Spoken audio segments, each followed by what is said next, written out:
بات آپ کو بتاؤں، یہ میری بات یاد رکھنا، اس کو کبھی نہ بلانا۔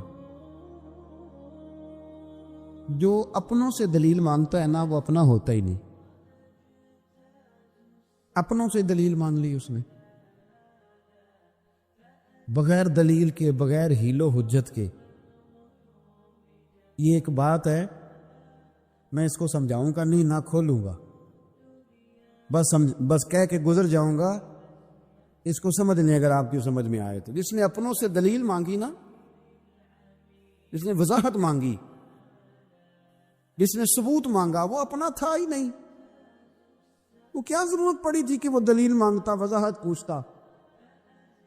حضرت نجم الدین کبریٰ رحمۃ اللہ علیہ کے مرید تھے حضرت امام فخر الدین رازی۔ اتنے بڑے امام ہو کے ایک فقیر کے غلام تھے۔ تو فرماتے ہیں آخری وقت آیا تو شیطان آ گیا، میں اس کو کہتا تھا رب ہے، تو شیطان بھی تو بڑا عالم ہے نا، تو وہ دلیل توڑ دیتا تھا۔ فرماتے میں نے 360 دلیلیں دی، اس نے ساری توڑ دی۔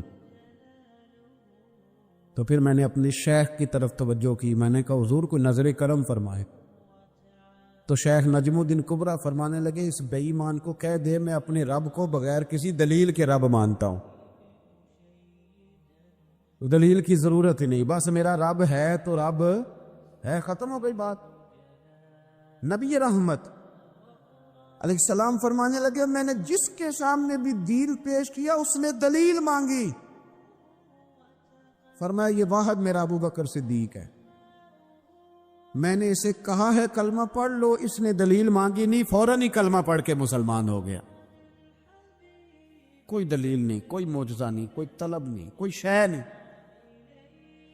ساری زندگی مطمئن ہی نہیں ہو پائے لوگ، ساری زندگی اطمینان ہی نہیں ہو سکا۔ اس کو بھی سنا، اس کو بھی سنا، اس سے بھی سوال پوچھا، اس سے بھی پوچھا۔ بھائی تو نہیں، تو مطمئن ہونا نہیں چاہتا، تو بحث کرنے کے لیے علم سیکھ رہا ہے، اس نے عمل کرنے کے لیے سیکھنا ہوتا ہے، اس کو تو ایک حرف ہی بڑا کافی ہوتا ہے، تو ایک لفظ کی ضرورت ہوتی ہے، ایک جملے میں ساری زندگی لوگ گزار دیتے۔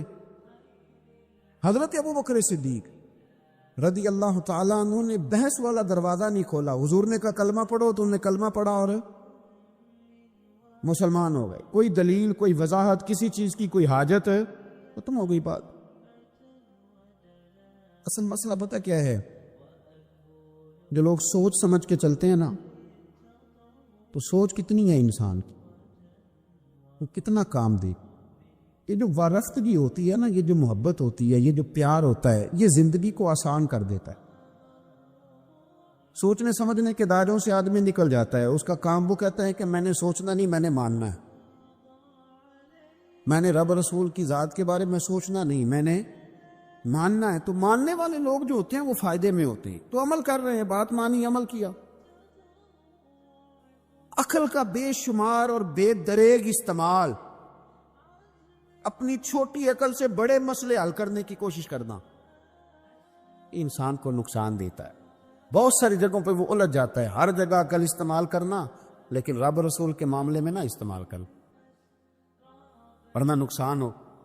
عقل چھوٹی ہے اور اللہ رسول کی ذات بڑی ہے، کبھی بھی اس دائرے میں بند کرنے کی کوشش نہ کرنا۔ جناب ابو بکر صدیق رضی اللہ تعالیٰ عنہ ہر معاملے میں، ہر معاملے۔ ایک حدیث بخاری کی، شاید میں نے پہلے بھی عرض کی تھی، لیکن چونکہ وہ عنوان کے لحاظ سے ایک بہت بڑی دلیل ہے، دوبارہ عرض کرتا ہوں۔ نبی پاک علیہ السلام نے 1500 کے قریب صحابہ سے فرمایا تھا کہ چلو عمرہ کرنے چلیں۔ 1500 کے قریب صحابہ تھے، حضور نے فرمایا احرام باندھو بھائی، عمرہ کرنا ہے۔ حدیبیہ کے مقام پہ گئے تو قریش مکہ نے روک لیا، نہیں کرنے دیں گے۔ جب بات بہت آگے بڑھی تو پھر شرطیں لکھی گئی۔ شرطیں بڑی سخت ہیں کہ جو مسلمان مکے سے مدینے آئے گا، مدینے والے واپس کریں گے، اور اگر کوئی مسلمان مدینے سے مکے چلا گیا تو مکے والے واپس نہیں کریں گے، ہم ان کے لوگ دیں گے، وہ ہمارا بندہ دیں گے نہیں۔ یہ شرطیں تھی، صحابہ پریشان تھے۔ اب جب شرطیں طے ہو گئیں، شرطیں بھی سخت ہیں، نبی کریم علیہ السلام نے فرمایا بھی احرام کھول دو، فلائٹ کل نہیں جانی، پرسوں نہیں جانی، یعنی ہم اس سفر میں عمرہ کر ہی نہیں رہے، احرام کھول دو۔ تو امام زرقانی کہتے ہیں سب لوگ پریشان تھے، سب سے پہلے حضرت ابو بکر صدیق اٹھے، سب سے پہلے اٹھے، اٹھ کے احرام کھولا۔ ایک شخص نے کہا آپ کو بڑی جلدی ہے، تو آپ فرمانے لگے جلدی والی بات ہی کوئی نہیں، حضور کے کہنے پر باندھا تھا، نبی پاک کے کہنے پر کھول دیا ہے، ختم ہو گئی بات۔ حضور نے فرمایا باندھ لو تو ہم نے باندھ لیا، حضور نے کہا کھول دو تو ہم نے کھول دی، جلدی والی کیا بات ہو۔ صحیح بخاری کے لفظ ہیں، حضرت عمر کہتے ہیں کہ میری سمجھ میں بات نہیں آتی تھی، دب کے صلح کیوں کریں، ہم تو 313 تھے، تو ہم نے بدر میں ان کو بھگا دیا تھا، اب تو ہم 1500 ہیں، تو ہم ان سے قتال کریں گے، لڑائی کریں گے، جنگ ہوگی۔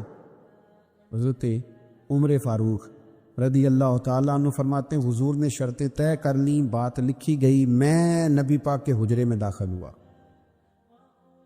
خیمہ لگا ہوا تھا، میں نے جاتے ہی اپنی جذبہ جہاد کا اظہار کیا اور بڑے جلال میں یا رسول اللہ آپ سچے رسول ہیں؟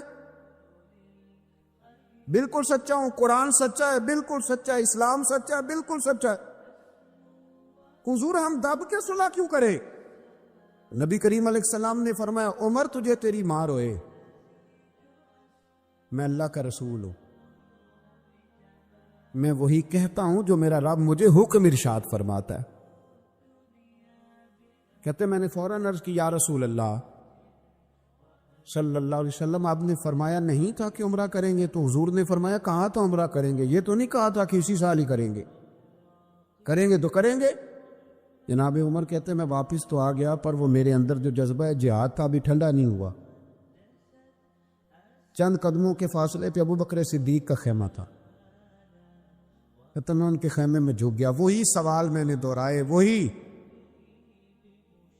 میں نے کہا عمر ابو بکر یہ سچے رسول ہیں؟ کہا بالکل سچے، قرآن سچا ہے، سچا ہے، اسلام سچا ہے، سچا ہے، تو پھر ہم دب کے صلح کیوں کریں؟ جناب عمر فرماتے ہیں میں قربان جاؤں ابو بکر کے لفظوں میں بھی فرق کوئی نہیں آیا، حروف بھی اتنے ہی جتنے نبی کریم نے ادا کیے تھے۔ حضرت ابو بکر فرمانے لگے عمر تجھے تیری ماں روئے، وہ اللہ کے رسول ہیں، مرضی سے بات نہیں کرتے، وہی کہتے ہیں جو رب انہیں حکم ارشاد فرماتا ہے، بئی نہیں وہی لفظ۔ فرماتے میں نے فوراً کہا، میں نے کہا ابو بکر حضور نے فرمایا نہیں تھا کہ عمرہ کریں گے؟ تو کہتے ہیں وہی لفظ، وہی حرف، وہی انداز، وہی طریقہ، وہی سلیقہ، وہی انداز تکلم، بالکل حضور کی اتباع میں اسی انداز میں فرمانے لگے عمر حضور نے فرمایا تھا عمرہ کریں گے، یہ تو نہیں فرمایا تھا کہ اسی سال ہی کریں گے، کریں گے تو انشاءاللہ کریں گے۔ فرماتے ہیں میں واپس آ کے بیٹھا تو حضرت عمر کہتے ہیں جب میرا غصہ اترا نا تو پھر میرے اندر سے آواز آئی کہ عمر ذرا غور تو کر، تو ابو بکر کے ایمان تک کبھی نہیں پہنچ سکتا، اس تک تیری رسائی نہیں ہو سکتی۔ میرے بھائی اتنی بحثیں ہیں ہمارے زمانے میں، اتنا الجھاؤ ہے، اتنا الجھاؤ ہے، یعنی ہر بندہ رائے کا اظہار کرنا ضروری سمجھتا ہے، ہر بندہ کہتا ہے جی میرے خیال میں، ہر بندہ کہتا ہے جی میرا ذہن یہ ہے، بلکہ کچھ تو کہتے ہیں میں اندر کی خبر نہ دوں آپ کو، یعنی اب پتہ نہیں اس کے پاس اندر کی خبریں کیسے آئیں گے، وہ سمجھ میں نہیں آتی بات۔ کچھ لوگ کہتے ہیں 35-40 سال ہو گئے جی علماء کو سن رہا ہوں، تو میں کہتا ہوں کہ میرا تو خیال ہے کہ 35 دن بھی بندہ کسی کو سن لے تو سیاںا ہو جاتا، تو 35 سال سے اگر آپ کی سمجھ میں نہیں آئے تو پھر زمین ہی بنجر ہے، پھر مہربانی کریں یہ ٹائلیں اکھیڑ کے نا تو نیچے سے کچی زمین نکالیں تاکہ کوئی بات سمجھ میں آئے۔ میرے نبی پاک علیہ السلام کے درویش صحابی تھے حضرت سعید بن زید رضی اللہ تعالیٰ عنہ، فقیر فاقہ مست، حضرت عمر رضی اللہ تعالیٰ عنہ کے قریبیوں میں سے تھے۔ ایک عورت نے الزام لگا دیا زمین کے قبضے کا۔ میں کیسے آپ سے کہوں کہ جب لوگ کسی ایسے شخص پر جس نے زندگی ساری دیانتداری سے گزاری ہو لوگ الزام لگاتے ہیں نا تو یہ بھی نہیں سوچتے ہم بات کس کے بارے میں کر رہے ہیں. کھلی ہوئی زبان ہوتی ہے، جو مرضی کہہ دیتے ہیں. حضرت سعید ابن زید پر الزام لگا دیا. اتنا بڑا آدمی، محبوب کا صحابی، اور عورت نے الزام لگا دیا. اور جب اللہ والے بد دعا دیتے نہیں، لیکن جب کوئی تکلیف اتنی دے، کلیجہ پھٹ جائے، پھر بندہ کیا کرے؟ وہی بات کہ اب وہ کچھ کہہ نہیں سکتے تھے، ایک عورت پر کس طرح کوئی بات ہو سکتی تھی؟ دونوں ہاتھ اللہ کی بارگاہ میں اٹھائے، یہ صحیح حدیث میں موجود. دونوں ہاتھ اللہ کے حضور اٹھا کے عرض کرنے لگے، مالک اگر یہ عورت جھوٹی ہے نا تو پھر اسے اندھا کر دے اور اس کی قبر اس کے گھر میں بنا دے. صحابہ فرماتے ہیں کہ حضرت سعید ابن زید کا تو وصال ہو گیا، زمانہ گزر گیا، لیکن ہم نے پھر اس بی بی کو اندھا ہوتے دیکھا ہے. پھر اس کے گھر میں کنواں تھا اور ہم نے اسے اپنے ہی گھر کے کنویں میں گر کے مرتے ہوئے بھی دیکھا ہے. میں جانتا ہوں اس بوڑھی عورت کو جس کی بیٹی کو کسی نے بڑا ہی ستایا تھا سسرال والوں نے، اور خامد اس کا موجود نہیں تھا، تو وہ اپنے وہاں سے نکلتے ہوئے نا واپس گھر سے، تو وہ دروازے پہ کھڑی ہو کے کہہ رہی تھی، حضرت صاحب میں گزر رہا تھا، حضرت صاحب گل سننا، بچیوں کا باپ کوئی نہیں، ایک بھائی ہے بیچارہ کدھر کدھر جائے، ہر چوتھے دن میں یہاں آ کے منتیں کر کے دوپٹے پھینک کے بچی چھوڑ کے جاتی ہوں. آج میں نے اپنا مقدمہ رب کی بارگاہ میں پیش کر دیا. آپ گواہ رہے نا، میرا جرم صرف ہے کہ میں بیٹیاں دی ماں گواہ رہے نا آپ، میں نے مقدمہ اللہ کے حضور درج کرا دیا ہے. بیٹی کو حوصلہ دے کے جاتی ہوں، خود نہیں سوتی میں ساری رات. مجھے پتہ ہے میری بیٹی کے ساتھ زیادتی ہو رہی ہے، اور ان کو بھی پتہ ہے لے جا کوئی نہیں سکتے، بندے ماڑے ہیں، تو یہ روز ظلم کرتے ہیں. میں نے وہ مقدمہ درج کرا، آپ گواہ رہنا. میں نے بڑا منایا اس اماں کو، میں نے کہا میں اتنے سخت جملے نہ کہنے لگی، کلیجہ اندر سے پھٹ گیا. چھلنی ہے. ایک شخص کے کمرے میں جاتی تھی معافی مانگنے، چلو بچی سے غلطی ہو گئی تو اٹھ کے دوسرے کمرے میں چلا جاتا تھا، میں دوسرے میں جاتی تھی کیونکہ میں بیٹی والی ہوں. اب میں نے مقدمہ درج کرا دیا ہے، اب میرا رب جانے میں بڑا اللہ کا گناہگار بندہ ہوں. میں نے پھر واقعی وہاں انصاف ہوتے دیکھا، میں نے وہ رنگ بدلتے اور حالات تبدیل ہوتے دیکھے. یہ یاد رکھنا،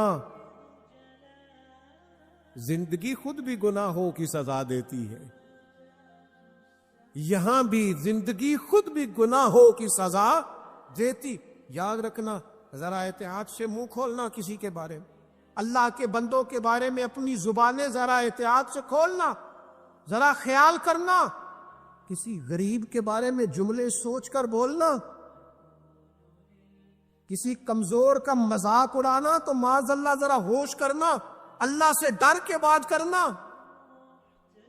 اس لیے کہ بڑی جلدی انصاف کا وقت آنے والا، بڑی جلدی حالات بدلنے والے ہیں. تلک الایام نداولها بین الناس،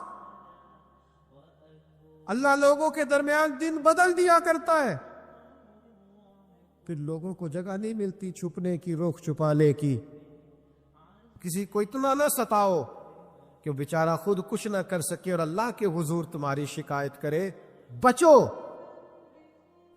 میں نے بہت پرانا ایک جملہ کہا تھا، پھر کہتا ہوں، غریبوں کی بد دعائیں دن میں نہیں ستاتی، غریبوں کی بد دعائیں رات کو ستاتی. جب اے سی پورا لگا ہو، گھر پورا بہترین بنا ہو اور نیند نہ آئے اور اپنے ہی گھر سے خوف آئے اور اپنے ہی مقام سے بندہ بے چین ہو کے اٹھے اور کبھی چھت پہ اور کبھی نیچے اور پتہ نہیں مجھے کیا ہے اور پتہ نہیں مجھے کیا ہے، تو پھر وہ استغفار کرے، پھر وہ جس کو ستایا اس سے معافی مانگے، پھر جس کا دل توڑا ہے اس سے جا کے اللہ کی رضا کے لیے معافی مانگ کے آئے، اس لیے کہ کچھ سکون ایسے ہیں جو صرف معافیوں سے ملتے ہیں۔ نبی پاک رحمت للعالمین ہے، لیکن جب حضور گزرے نا ایک دن طواف بیت اللہ شریف کر کے، تو کفار نے پھبتیاں کسیں، بار بار بلا بلا کا، ایک طواف بھی حضور نے کر لیا، دوسرا بھی کر لیا، تیسرا بھی، اور پھر انہیں اوجڑیاں ڈالی، کئی تکلیفیں دی۔ تو اس وقت حضور نے پھر دعا کی تھی، اے اللہ گن لے ان لوگوں کو، گن مالک ان بندوں کو، یہ اتنی تکلیف دیتے ہیں۔ حضرت صدیق اکبر فرماتے ہیں وہ جن کے لیے محبوب نے اس دن دعا کی تھی وہ چن چن کے بدر میں قتل ہوئے، سارے گن گن کے وہ لوگ قتل ہوئے۔ کیوں ہم کسی کو اتنا ستائیں کہ اس کے منہ سے پھر ایسے جملے نکلے جو ہم سے سنبھالے نہ جا سکے۔ حضرت سعد بن ابی وقاص، بخاری مسلم دونوں میں حدیث، حضرت عمر نے انہیں کوفے کا گورنر بنایا تھا، حاکم بنایا تھا۔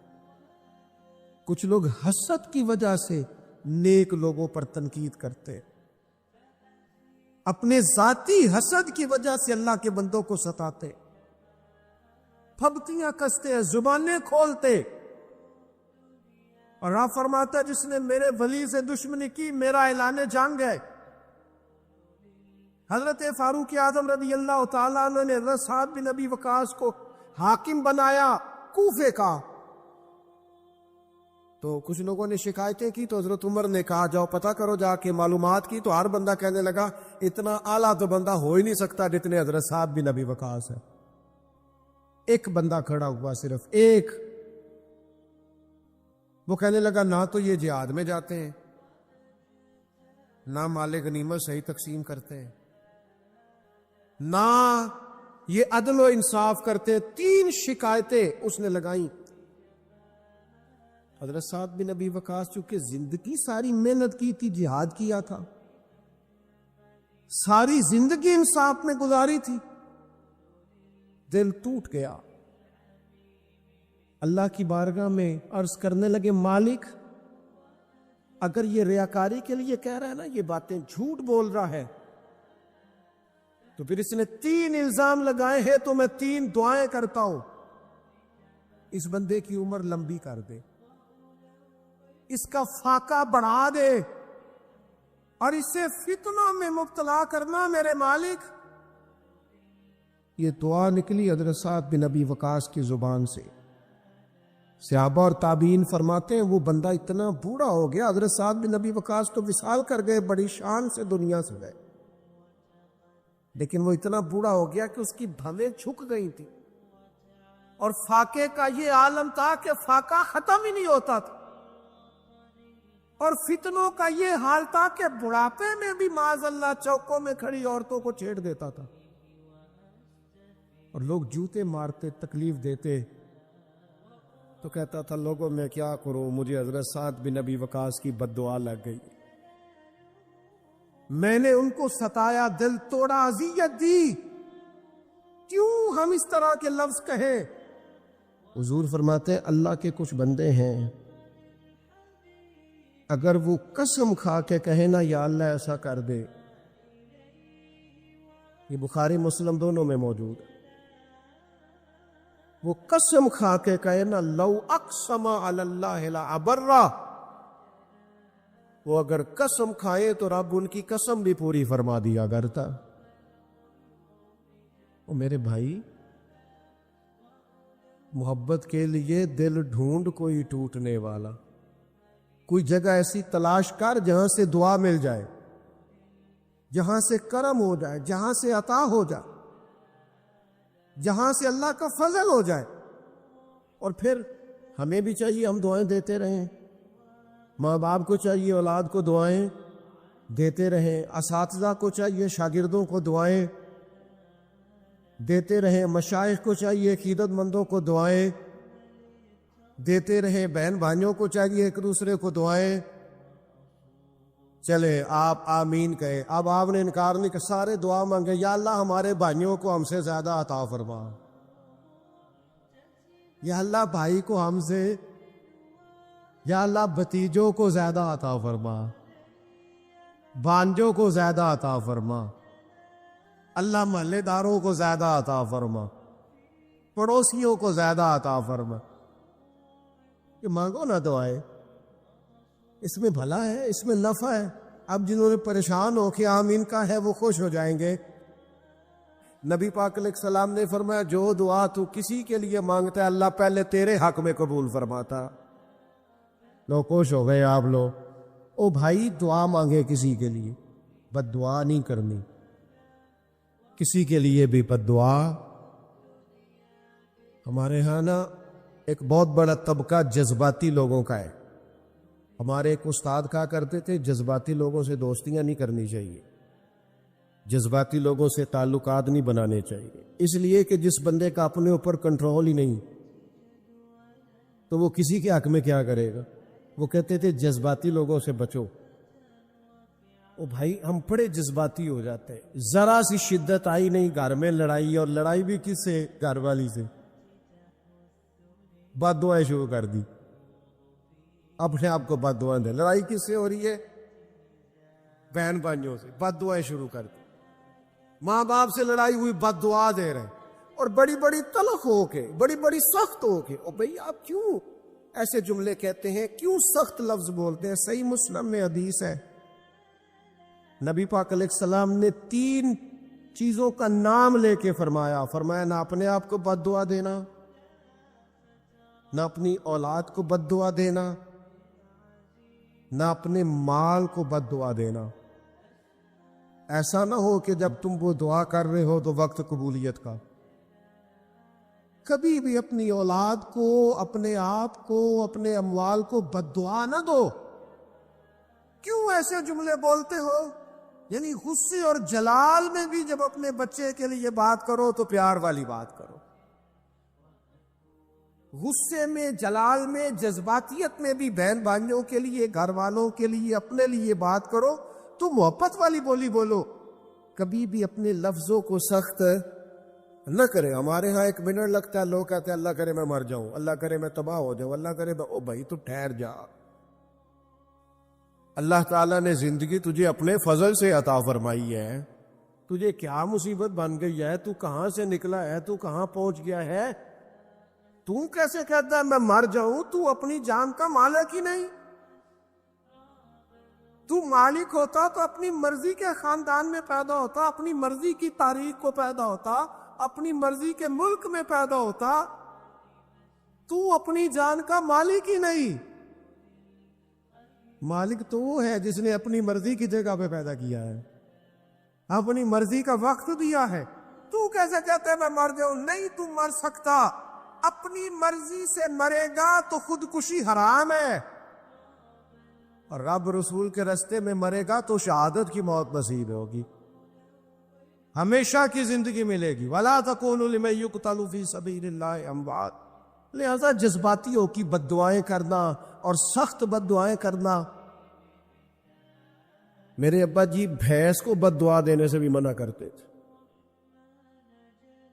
اور میں کبھی کبھی حیران، جب ہم نے یہ حدیثیں پڑھی نا بعد میں کہنا سا یار ان پڑھ بندے نے کتوں سبق لیا. آج جانور کو، بھینس کو، وہ کسی وقت وہ تنگ آتے نا تو کوئی سخت لفظ کہتا تو کہتے نہ بھائی مال نو بد دعا نہیں دئی دی. تو اس وقت تو مطلب سمجھ نہیں تھی کہ یار مطلب مال نو بد دعا نہیں دئی دی، ایڈی کیڑی میرا مطلب ہے مشکل ہے. ان بندہ ماج نو بھی مندہ نہ آکھے.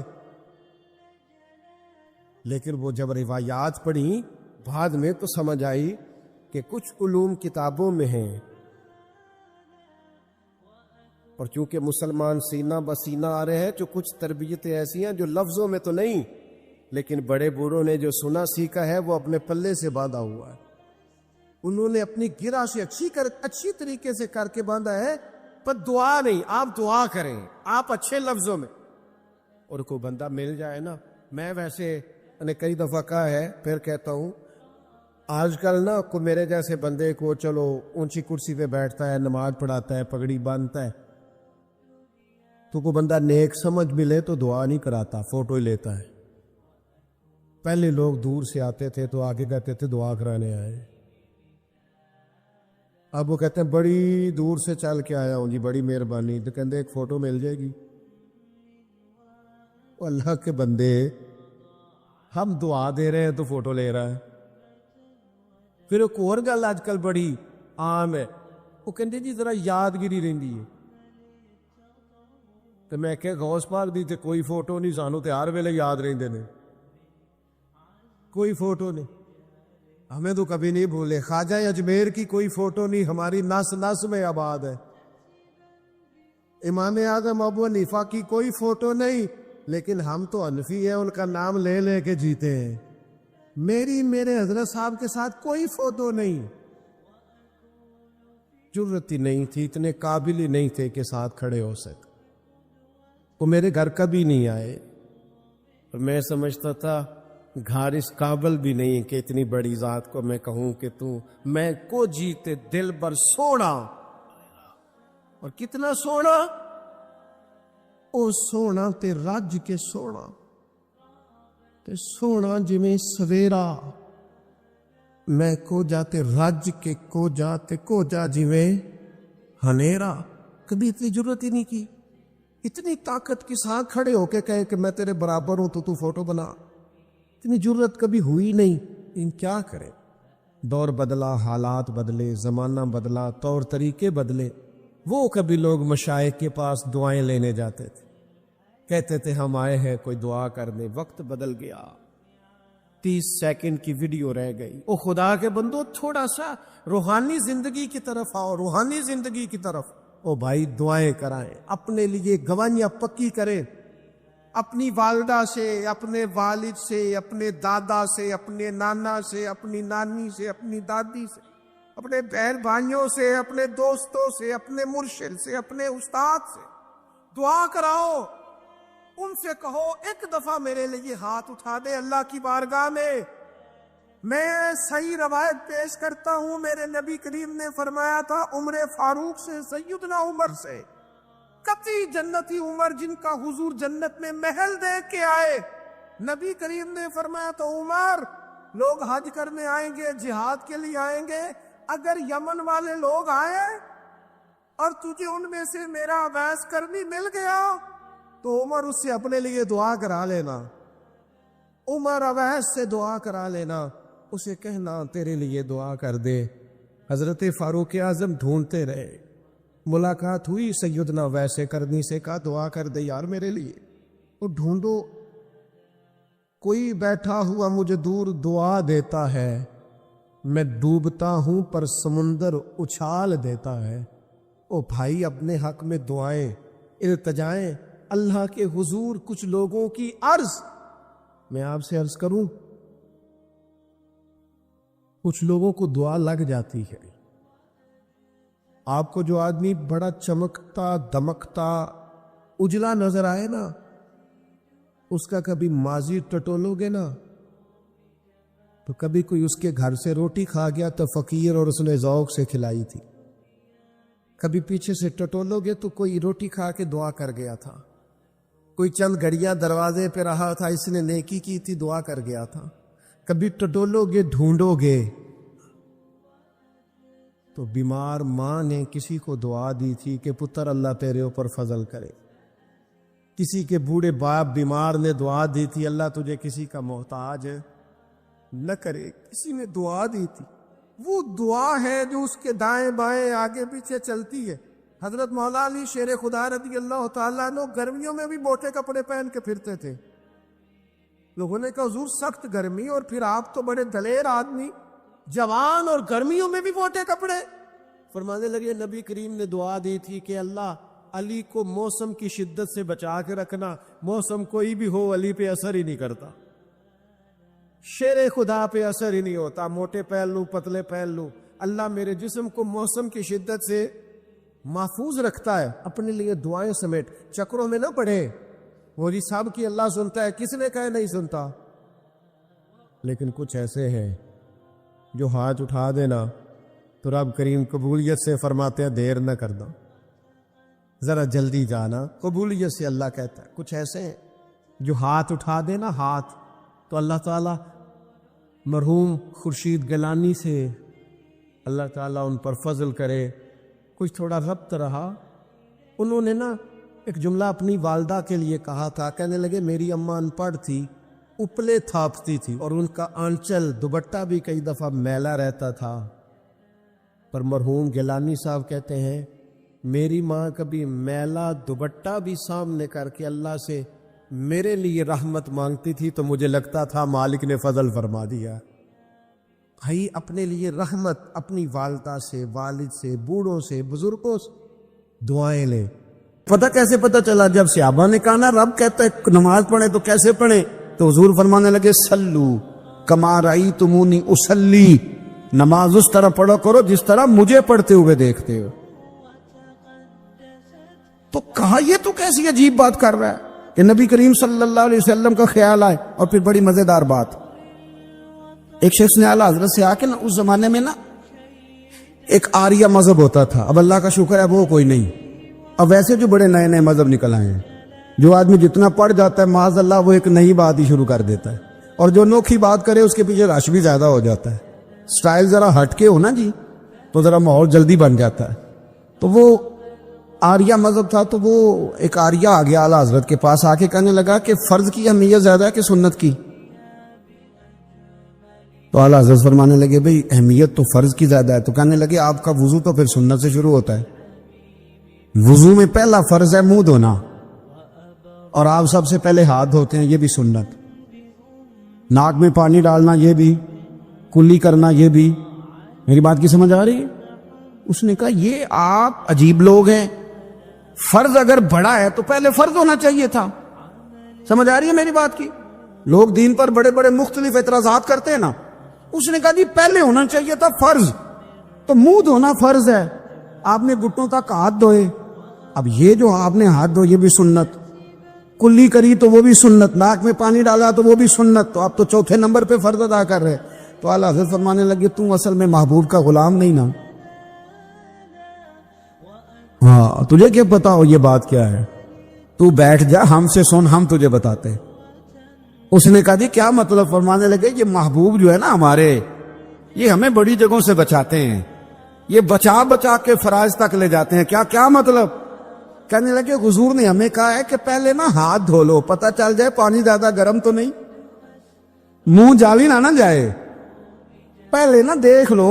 فرمایا پھر ناک میں ڈال کے پتہ کرا لو کہ اس میں سے بدبو تو نہیں آتی، سنت بھی ادا ہو گئی، پتہ بھی چل گیا بو تو نہیں آ رہی، اور فرمایا پھر منہ میں ڈال کے چکھ لو کہ بد ذائقہ تو نہیں۔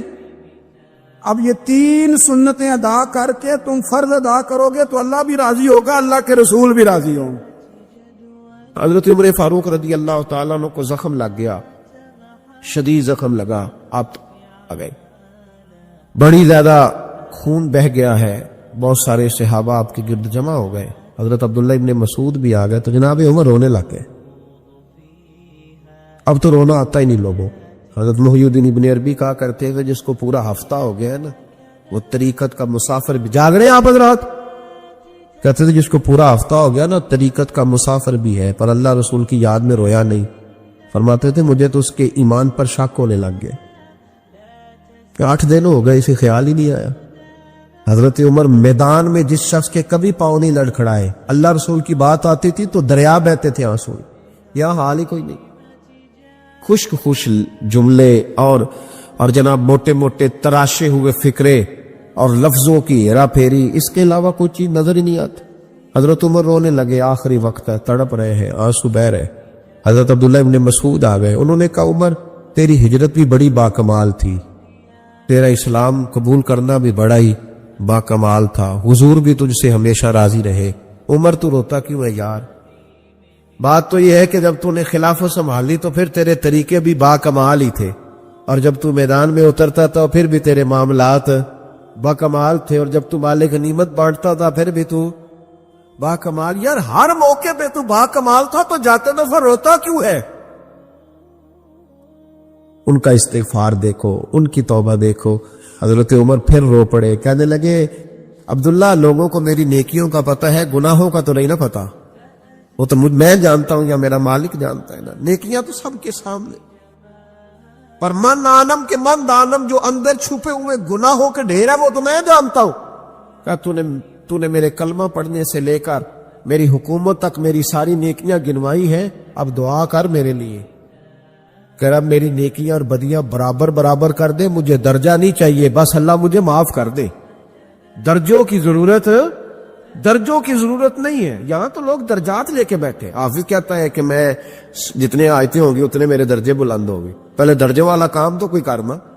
مولانا کہتے ہیں کہ نور کے ممبر پہ بیٹھوں گا، بھائی پہلے بتا نور کے ممبر کی طرف تیرا سفر بھی جاری ہے کہ نہیں؟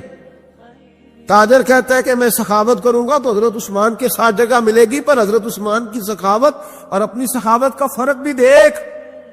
مجاہد کہتا ہے کہ میں نبی پاک کے جہاد والے صحابہ کی پشت پہ رہوں گا تو پہلے اپنے کام تو دیکھ، اور جب ساری باتیں سمجھ میں نہ آئے تو پھر اللہ کی بارگاہ میں استغفار کا، پھر بیٹھ۔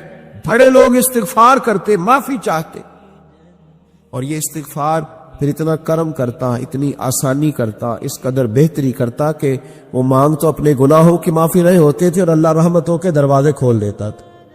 اللہ ان پر کرم کے دروازے۔ حضرت امام حسن کے پاس ایک شخص آیا، حضرت امیر معاویہ بیٹھے تھے، تو اس نے امام حسن سے آ کے کہا کہ حضور اولاد نہیں ہے، کوئی دعا کر دے۔ توجہ ہے میری بات پر؟ اب بھی لوگ پیروں کے پاس آتے ہیں نا، ماشاءاللہ سے، اللہ خیر فرمائے، تو پیر صاحب اگر وظیفہ بتائے تو وظیفہ چونکہ پڑھنا پڑتا ہے، وہ کام مشکل ہے۔ زیادہ تعویذ تو پیروں نے بھی اب ماشاءاللہ بڑی ترقی کر لی، انہوں نے بھی تعویذ چھپوا کے رکھ لیے۔ کون لکھے اتنے تعویذ؟ جو کہ ہر مرید کو تو تعویذ چاہیے، انہوں نے نا جی تعویذ پکے چھپوا لیے، کچھ نے مورے بنوا لی ہیں۔ دیکھتا رہتا ہوں، میرا شعبہ ہے نا، میں دیکھتا رہتا ہوں کہ مور لگائی، اس کو باندھا، اللہ خیر کرے۔ تو اب وہ نفسیاتی معاملہ ہے، ظاہر ہے 100 بندہ تعویذ لے کے گیا تو 1.5 کو تو فرق پڑے گا ہی نا بیچ میں سے، تو جس کو فرق پڑ گیا اس کا فیس بک پہ دے دیا کہ یہ میری کرامت ہے نہیں، تو جس کا نہ پڑا جی جڑے محرم راز حقیقت دے او تے راز حقیقت کھول دے ہی نہیں، اے جنہ ویکھیا نہیں او کرن گلا، جنہ ویکھ لیا او تے بول دے ہی نہیں۔ ہمارے ایک حضرت تھے تو ان کے پاس ہم بیٹھے تھے، نیک آدمی، تو تعویذ دیا تو مرید کہنے لگا حضور دوبارہ کب آؤں؟ کہنے لگے فرق پڑ گیا تو آ جانا، نہیں تو کہیں اور چلے جانا۔ اس لیے کہ شیخ عبدالعزیز دباغ رحمت اللہ علیہ کے ایک مرید نے کہیں تنقید کر دی تھوڑی سی، یہ لفظ بس نا بہت بڑے ہیں، ان کی میں تشریح نہیں کروں گا، جتنے جملے اتنی بات کر کے بیت جاؤں گا، ان کی تشریح نہیں ہو سکتی، یہ ان کی توضیح نہیں ہو سکتی، کچھ تفصیل نہیں ان کی ہو سکتی، یہ جملے بڑے، میں کوئی تشریح نہیں کروں گا۔ اس نے کہا کہ حضور فلاں فلاں فلاں فلاں جگہ مجھے پریشانی ہے آپ کے حوالے سے، تو آپ فرمانے لگے میں نے کون سا باندھا ہوا ہے، نہیں سمجھ میں بات آتی تو کہیں اور چلا جا، باندھ کے رکھا، نہیں دروازے کھلے ہوئے، کہیں اور چلا جا، ختم ہو گئی بات۔ تنقید کرنے کی ضرورت چھٹی، اس لیے کہ وہ لوگ بت نہیں بناتے تھے کہ بس ادھر ہی پوجا کرنی ہے کہ کہیں اور نہیں جانا، یہ چھوڑے ہے نا ہمارے یہاں چکر چلا ہوا، میرے علاوہ کہیں اور نہ جانا۔ شیخ عبد الوہاب شرونی فرمایا کرتے تھے یہ تو نقص ہے تیرے اندر کا، یہ تو تیرے اندر کا نقص